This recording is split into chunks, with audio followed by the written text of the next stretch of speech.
Well, there's quite a few expressions or phrases that we use in everyday English that have their origins in the Bible. Not a lot of people know that. One in particular is that the writings on the wall, and we understand that today as a phrase or an expression that tells us that the inevitable is bound to happen, and generally it's not good news. Well, the origin of this particular expression goes way back into the Hebrew scriptures, what we might call the Old Testament. One of the big bad kings of Babylon had taken some things that were explicitly holy, and he was using them for activities that were explicitly profane.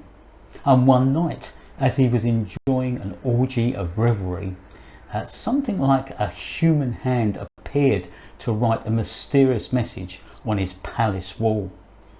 And the interpretation of this said, "Your rule and your reign has been weighed on the scales, it's been found wanting, and as a result, your kingdom will be taken from you and divided." And guess what? That's exactly what happened.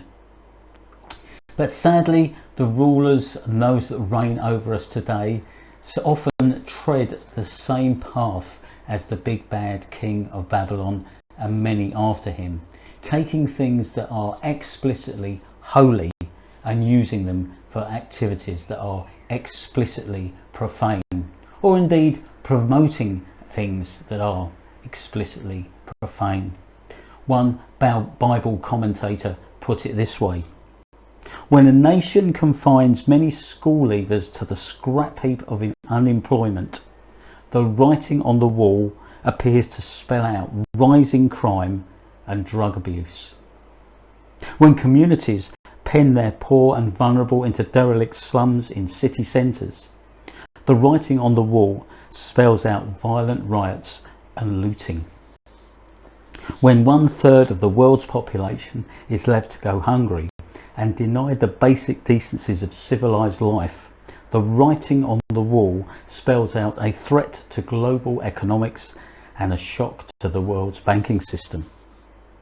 When mankind ignores the God who created all that is seen and unseen, whilst embracing every other spiritual sensation on offer, the writing on the wall spells out a breakdown in the moral fabric of the world over."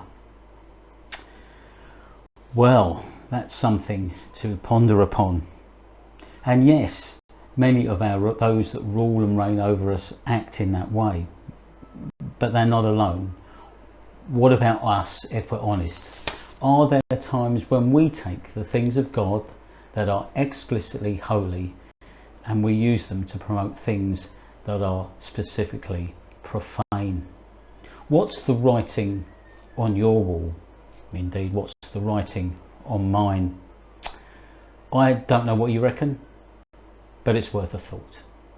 Anyway, for now, do take care, stay safe, and thank you for listening.